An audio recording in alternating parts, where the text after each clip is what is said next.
Thank you so much for joining all of us at Arena Stage for Arena Riffs.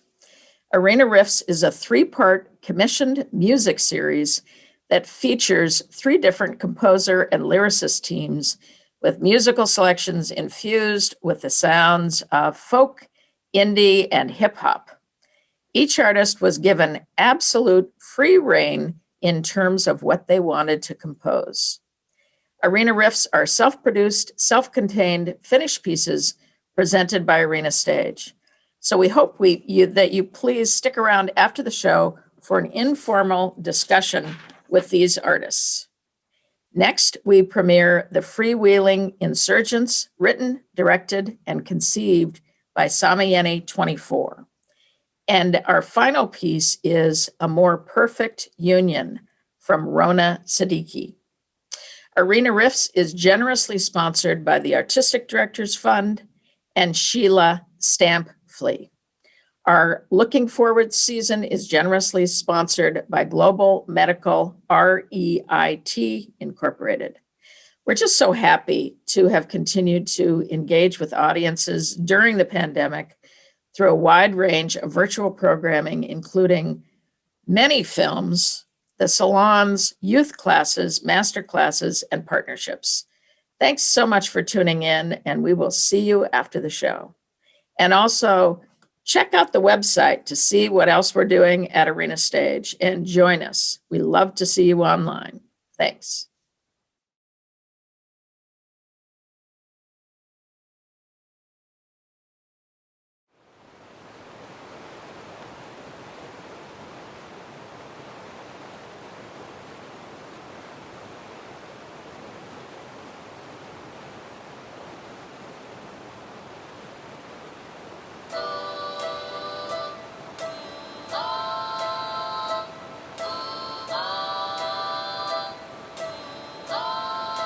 This is my chill spot, a refuge when it's time to reset. It gets the creative juices flowing. I'm a director.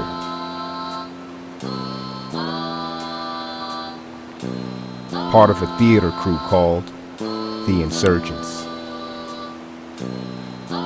The actors in The Insurgents are Noble,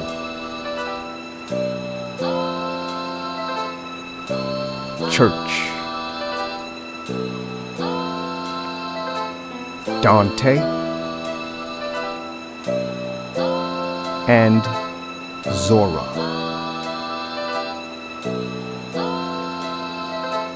Each one of them uncommonly gifted. Each one aching for revolution of one kind or another. With the pandemic, we haven't been able to do much theater because theaters are now closed. Feels like we've been marooned on a desolate island. We've been rehearsing, though, mostly outdoors. We're working on a musical.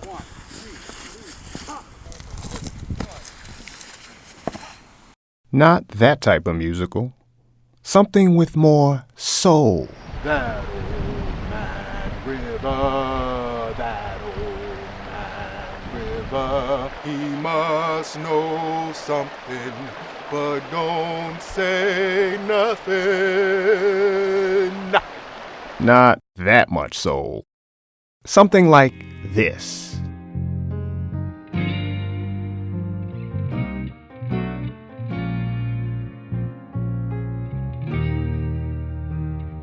It's like we're living in the dark ages. We got theaters with dark stages, immigrant babies in cages, folks unemployed with no wages. And if your skin is black, it's still a fact. You might get shot in the back, and that's a hard pill to swallow like a platinum aphrodisiac. But the fact is, the blackest of our countrymen are used for target practice. And it's just a classic tactic to fool us like Vegas magic and make us think that we're tragic. But our blessings are gigantic, and they simply cannot stand it. For real, yo.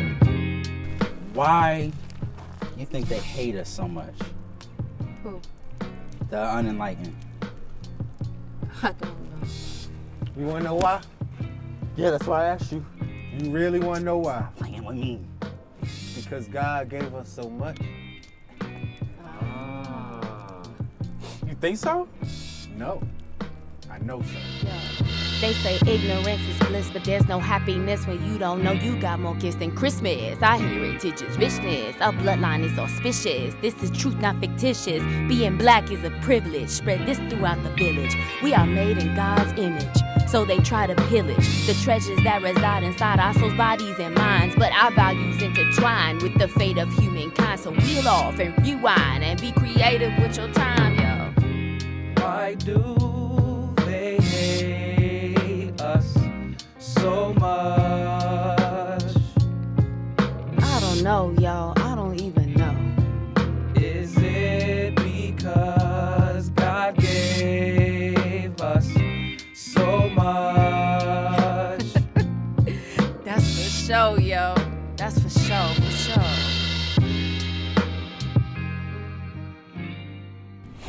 I can get with that. When you're blessed, haters gonna hate. That's right. Spook. That's an untenable philosophy. How so? It's an oversimplification of a complex problem. You're the one that asked the reductive question. That's true. Yo, They why is quarreled every time until I bring Noble some shit up, intervened. you gotta It's call it not reductive every or time. something? It's Problem just with that it. my Yo, question was reductive. chill. At which point, they started arguing about something else. I'm just saying, peaceful protest, much like art, has its limitations. So you're advocating violence. Yes. I can't talk to you. Church, that's counterproductive. Malcolm X would call it intelligent. Don't misrepresent Malcolm. Malcolm was talking about using violence in self-defense being intelligence. You want some old next shit. Church got frustrated and was unable to articulate himself in this fashion any further. So he expressed himself the best way he knew how. Is it Martin or Malcolm? Granted or talcum? Streaming of albums? What is the outcome? The tension is between letting off steam or swallowing your pride till it swims in your spleen. How long do they want us to take the higher road? We're getting vertigo, but they will reap what they sow. From aristocrats to average Joes, everybody's gonna know the fury of human beings treated like animals. Keep it quiet, don't start a riot. If they selling peace, then you better buy it. And your rage, man, you better hide it. You better hide it, you better hide it. Yo, keep it silent, keep it nonviolent. If tranquility's for sale, then you better buy it. And your rage, man, you better hide it.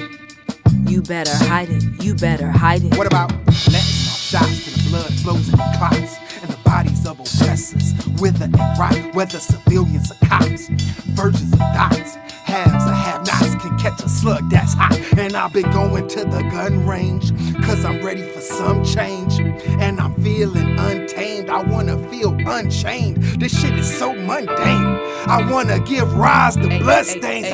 Keep it quiet, don't start a riot. If they selling peace, then you better buy it. And your rage, man, you better hide it. You better hide it, you better hide it. Yo, yo. Keep it silent, keep it nonviolent. If tranquility's for sale, then you better buy it. And your rage, man, you better hide it. You better hide it, you better hide it. They killed Martin. 1968. They killed Malcolm. 1965. They killed Medgar. 1963. They killed them all. They killed Fred Hampton. 1969. They killed Steve Biko. 1977. They killed Patrice Lumumba. 1971. They killed them all. Hey, hey, hey. Keep it quiet, don't start a riot. If they selling peace, then you better buy it. And your rage, man, you better hide it. You better hide it, you better hide it. Yo, yo. Keep it silent, keep it nonviolent. If tranquility's for sale, then you better buy it. And your rage, man, you better hide it. You better hide it, you better hide it.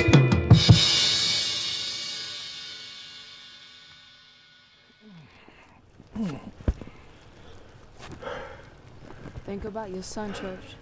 Church recently had a baby. This made him reevaluate his entire life. I am. I am thinking about my son.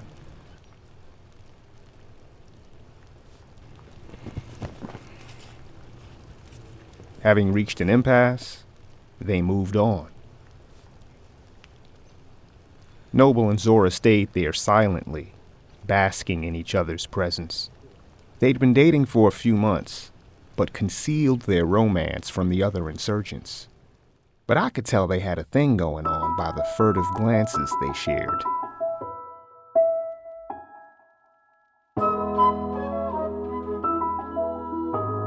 And the way they finished each other's sentences. Broadly. And the way they made love with their hands.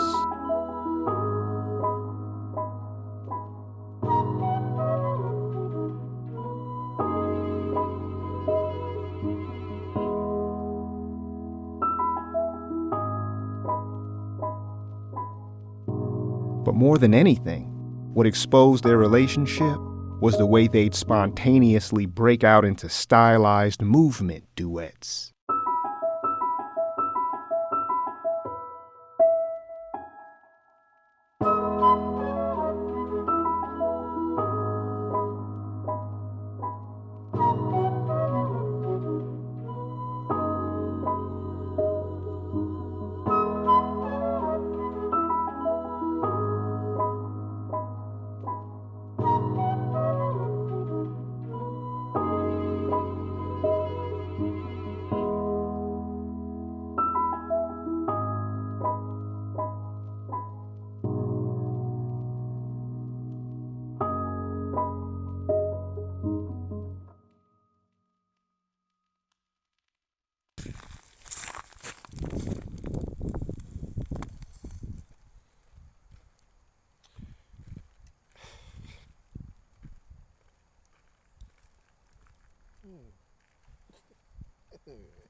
What they doing?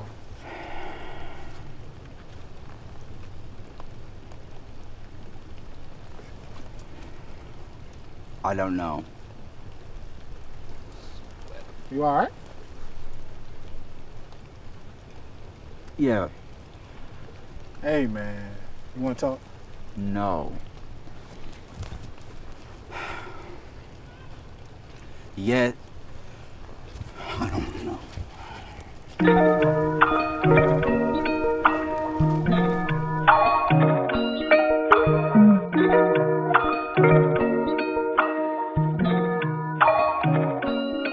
I think I'm going insane. There's something wrong with my brain. My grip on reality is starting to slip away and wane. Cause everyone around me looks like an enemy. It might be time for me to get some therapy, but I ain't got no health insurance, so I couldn't pay a co-pay yesterday, today, or even any day. And I'm stuck in the opposite of elation. Sometimes my heart just be racing, like I'm running in place, and I don't know how to stop it. So I just stuff my hands in my pocket and imagine myself hitching a ride on a space rocket. Cause I gotta get far from here, beyond the atmosphere, so I can get an overview that's crystal clear and get a perspective that's new.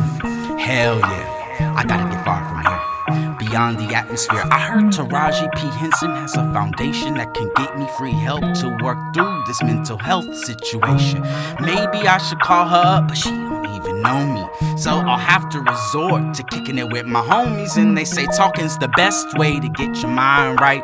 Maybe I should meditate beneath the skylight.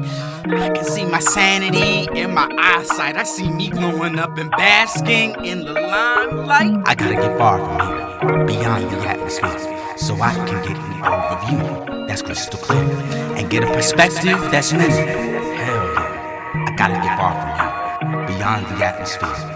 Maybe I should take a Xanax. Will that make me panic? Cause I'm feeling like Anne Frank, all up in the annex. Kinda claustrophobic with the touch of paranoia. I'm trying to be heroic, but these grim thoughts will destroy ya. And I know I'm not the only one battling these demons, and I just wanna be a Morgan Freeman.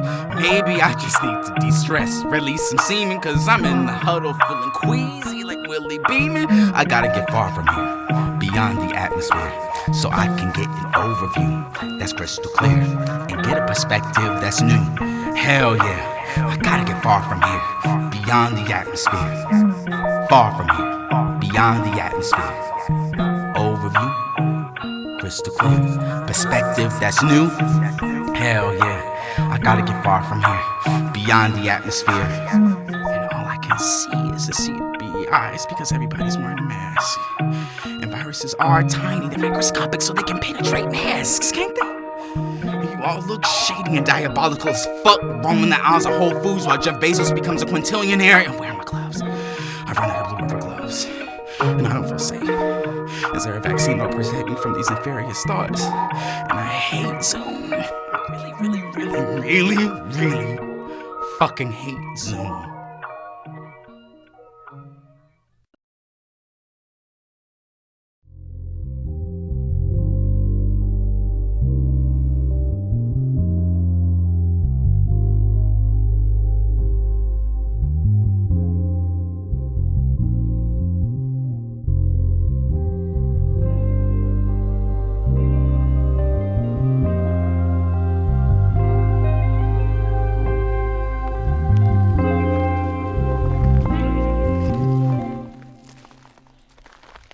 Good, brother?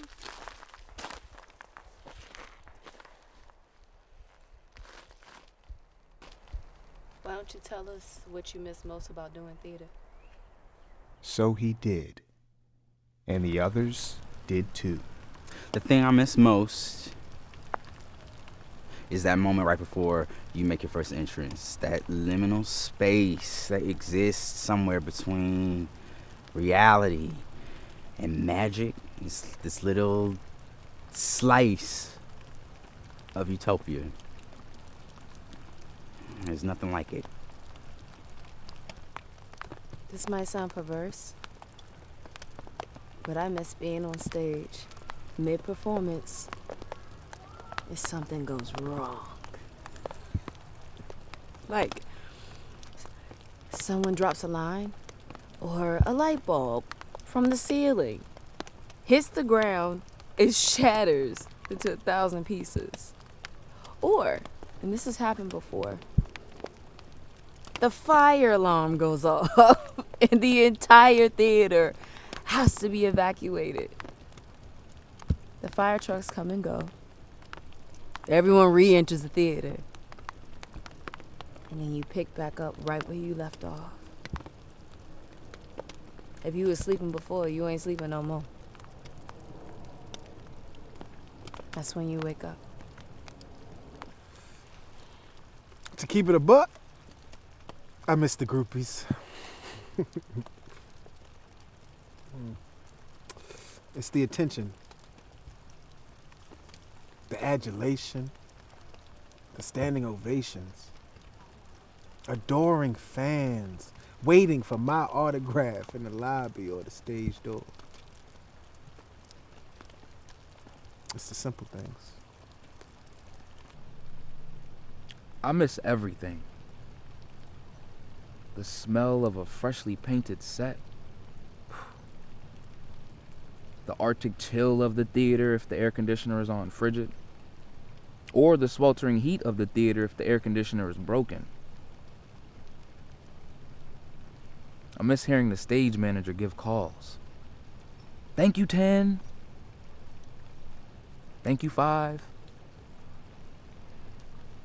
Thank you, places. I miss being the conduit through which a live, breathing audience achieves catharsis. They all felt better now. All right, y'all. Let's get to rehearsing. Zora wondered where I was. Where's Greg? I had a surprise for them. He ain't coming. Said there was a change of plans. Whoa, what? He texted me earlier. We're rehearsing down at the theater today. He said he got a hookup. Why didn't you say nothing before? Y'all ain't asked. This nigga! Zora stopped short before saying the N-word. She promised herself she wouldn't say it anymore. This was a tough one, but she prevailed. You almost got me. All right, y'all, let's get to rehearsing. So the crew came down to the theater. Fall down. We working. We working. When the crew arrived, they were giddier than Donald Trump at a Klan rally.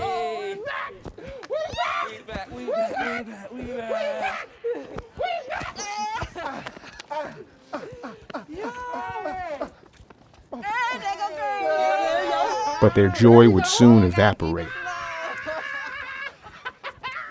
El Capitan! What's up? What? He didn't show up. Who? The guy. What guy? The guy who was supposed to let us into the building. Why the hell wouldn't he show up? He got COVID. I'm done with theater. This is too much. D, I got it. What's wrong with him? Come on, man. I think it's finally getting to him. What? Everything. I'm sorry about this, y'all. Ain't your fault. Yeah. So we see you tomorrow for rehearsal? Yeah, You got you. we'll do the park. I'll be in touch.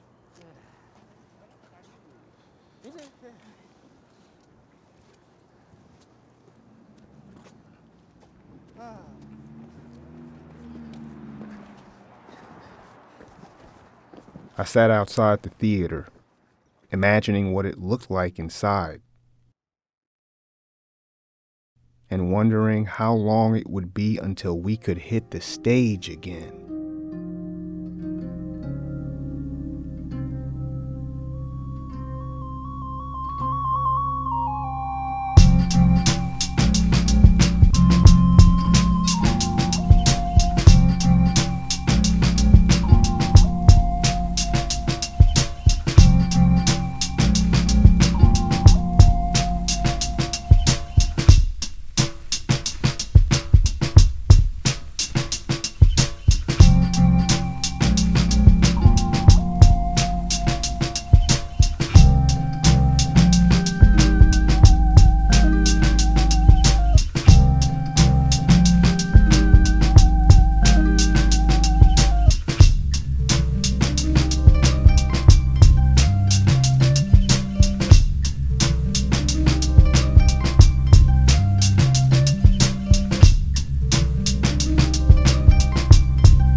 So Psalm and Shannon and Tony Major, wow. I mean, if Thank you. if I hadn't been longing for theater before, now I really am. Thank you for bringing it all back home again. Your responses to wanting to do theater again, Shannon and Tony, and your work some as the director and bringing us back together. Talk about why you wanted to do something that also had to do with this longing to get back. Yeah, I mean, it was really inspired by the vacuum and the void that I felt as a result of not being able to do in-person theater. And then, I thought about that, and then it made me think about like the grief that the Black community felt in the wake of the killings of Breonna Taylor and Ahmaud Arbery, Tony McDade, and George Floyd, of course. And I said, wow, if there's a way to sort of connect those two senses of mourning, I think that could really make a really interesting and interesting film. So that's sort of where I started from, and then went from there, and then thought about like collaborators who I really wanted to continue to work with in this new way. Yeah, I mean, you chose to do a piece that is about loss and mourning. And the loss and mourning is around all of the murders and the losses that we have had in this country and for the Black community, and the losses in the theater that we've felt in this last year. And you did it in black and white. Mm-hmm. You made that choice. So it's so much about mourning. How did you choose your collaborators? Because I want to get to Shannon and Tony in just a moment. What was it that made you say, I've got to have them with me on this particular ride? Yeah. So these were all artists who I just love to work with, basically, and artists who I sort of have a working relationship with and have a shorthand with. So I thought it would be cool to explore the same sort of storytelling approach that we do on stage, on film now, thinking about, particularly this hip hop theater form that we've been doing for a while now. My question was, well, how can we translate that to film, and what are how will it be the same and how will it be different? So those were questions that I asked. And then, really it's just about saying, hey, these are just like dope, beautiful artists, whose work I really respect, and that's sort of how it started. Great. And Shannon, as artists and as actors, one of the things that really drives us, along with our intellect, is our emotions. And how did your emotions of this past year prepare you for this particular project? It prepared me in a way that I could not have foreseen in 2019. And I'm actually really grateful for it. I can say that the journey, it was such a personal journey, but I'm sure it was personal for all of us. So I don't know if that's fair to say in that way, but I'm noticing that as I continue to go on this journey, that how important it is with everything that's happening in the world to like share your story, and what that value of sharing your story is. Here we're doing work that's sharing this story. And then I have my own personal story that's making things really difficult. And now I'm in a position where I have to communicate my story so that we can all be on the same page. It's kind of like a parallel to what's going on in the world now. More of us are communicating our stories. And this is me being super positive, because that's actually who I am at my core. We're communicating more of our stories, and more people are starting to listen so that we can have some more equity, But I know for me, I went through this journey with something called babesia, which is it's a blood parasite. And it's like malaria and Lyme disease, along with mold exposure. So like dealing with these debilitating neurological illnesses, this opportunity did so much for me inside. It helped my ego, my self-esteem. It helped me bring back to understanding that I can conquer all kinds of things and I could get back to myself. Actually, because I don't want to take too much time, when I think about how this all aligned with itself, I reached out to Psalm in the midst of some great pain. It was December of last year. I was bitten sometime early winter, late fall, and I was bedridden. I was in intense pain, suffering. And I was like, what do I want to do? Like, I was just having one of those moments where I'm like, oh my goodness, my body. And I was just like, no, who do I want to work with? And Psalm came up. And I just randomly was like, Psalm, I want to work with you again. I'm going through something, but when I get stronger, I want to work with you again. And he was just like, okay. I was like, oh. So this represents, it humbled me because when I saw it, I was devastated by how I looked. I could see the Lyme disease in my face. And then also I'm a theater artist. We make faces. So on film, ooh. I was like, no, put it back. But, I got to face some things all while I'm going through this journey of intense healing. And I'm displaced. I'm actually displaced from my home right now because of mold exposure. So it was like breakdown after breakdown after breakdown. My mom has early onset dementia. How do I take care of her? And I'm bedridden. It was a nightmare.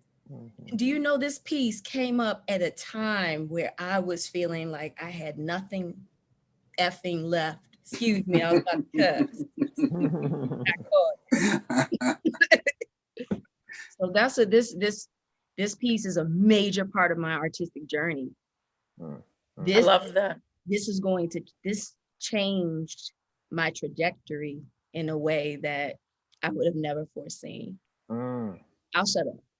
But isn't that fascinating, Shannon, how this terrible, terrifying moment is changing your life as a creative artist? Absolutely. I mean, there were other things that were happening. Like I'm going through this major illness when I finally see my people stand up in a way that I've dreamt about. I have a dual degree. So one is communications and theater and the other one is African American studies. I sweat and bled for those 2 degrees in school. That was hard. So like, it was such a passion. My point is that there were these 2 passions of mine that I was dedicated to do. So it was very much in my fabric and in my body. So when uprising was happening, I wanted to be there and I couldn't, But wow, what a graceful moment, because that's been a lot that's been popping up for me. Grace. Graceful moment to be able to still be able to speak my mind through my art form at the height of me being in pain, because they witnessed my pain. They saw me have a flare up one day and it was ugly. I looked like Grumpy Cat. Y'all remember Grumpy Cat? I looked like Grumpy Cat because I was in pain. But I'm here and I got to do this. I got to be a part of this. You know what I mean? So great. Yeah. I love that, Shannon. Tony, I'm so curious. You and Psalm have worked together for so many years. You're such strong collaborators. What was your first reaction when Psalm shared this idea and this vision with you? What did you feel internally? Did you feel like, oh, I know how to do that? Or did you feel like, okay, this is fascinating. Where is this going to go? Both. I'm experienced with film, so I know how to do that.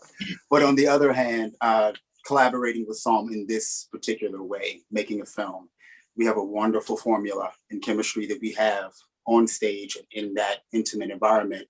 But now we're going to experiment with how does that work in front of the screen, in the camera eye, and creating the movement, trying to think of character, stylized movement, thinking of actual choreography, and then how that may be seen. That was the biggest challenge for me, is just transferring it from stage now to the camera and finding the magic in that, seeing what we would see as big picture and a big scope, now defining it to what we want to use to tell stories like what Shannon is saying. Even though you didn't know all of that watching the film, now you can kind of get those things that actors use, choreographers use, directors use. You can consider cold Rock Creek Park. You consider illnesses. You can consider the fact that we were standing on ice frozen ground, which went through your feet and affected your entire body. But yet I'm asking them to dance as fluid and graceful, but yet urban and hip hop as they can, and to be in it as character. You know what I mean? So that normality they have in terms of start and stop in the theater and going there. Sometimes you got to get it right in one take for the camera. And a lot of times Psalm would take that one take. You know what I mean? He would say, that was it. We got it. Let's go. You know, but then that's the rawness, and that comes with Psalm style and that urban and that approach of the realness in the moment, and not set up and fake and, you know, calling it something that it really isn't. The lines are delivered directly. The movement is delivered with passion and sort of that personal internal thing that we all have. Now, hopefully you can read it through all the beautiful moments that you saw in the film, but you know, this is just another way of us working together and doing our thing. So it was fairly easy on the end. It actually was. I enjoyed it quite a bit, very much. Tony, did you work on the movement on site only, or did you also work on the movement in somebody's home, always in your mind, right? Because that's yes, always in your mind. But how did you make the movement happen? The process was interesting. That was probably the bigger challenge, was, you know, coming into it with, as I work with concert dancers on film, giving it to them, they pick it up, they mirror it. But then I said, oh, these are my theater hearts. So I have to go with a different approach and turn myself around. And actually, to get it into the body, we ended up deciding to video it and give them something to study and to really look at so they could absorb it, because we had a tight film schedule and they nailed it. They mastered it. You know what I mean? They took the videos, they went back, tried to find the details. And then when we got together on location for the filming, that's when I was able to really put it together, give them some clarifying notes. But again, like TV and film is, you got to hit it and forget it. So I kind of allowed them to find themselves as the individual characters. And that was a really big note that I was looking for from Psalm, is for me to be able to allow them to be natural about it, because the premise is they're in a process of rehearsing. So where you would expect perfection, we were able to play with character and balance it out that way so that the story became a little bit more realist. I love that. I love that. Sam, I feel like I've been so lucky to have been on a 23-year journey with you. You and I came to Arena in the same year, Arena Stage. And I came from Alaska and you came from DC. And it's like there's a real beauty for me to be able to watch you just grow tremendously as an artist and just keep leaping forward in your work and in your thinking process. How is this project for you a critical turning point in your work as an artist? Well, it represents branching out into a new medium. I mean, I've always wanted to do film and television. I mean, my roots are theater. My home is theater. I will always do theater, but film and TV were, have been on my mind for, a few years now. So the opportunity just surfaced at the right perfect time, and then the urgency of the message was also something that also surfaced at the right time. I mean, this film is a revolutionary gesture. This film is me really weaponizing my love for Black people and weaponizing my love and passion for theater.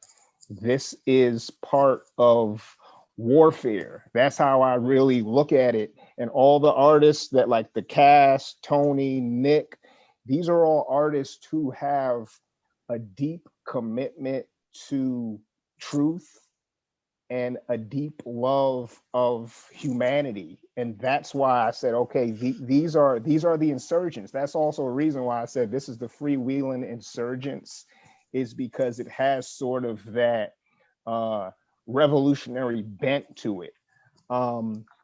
So yeah, I mean, this film sort of represents where I am right now as an artist, and also where I want to go, and sort of the people who I also want to move forward with, including you, Molly. So again, thanks a million for the opportunity.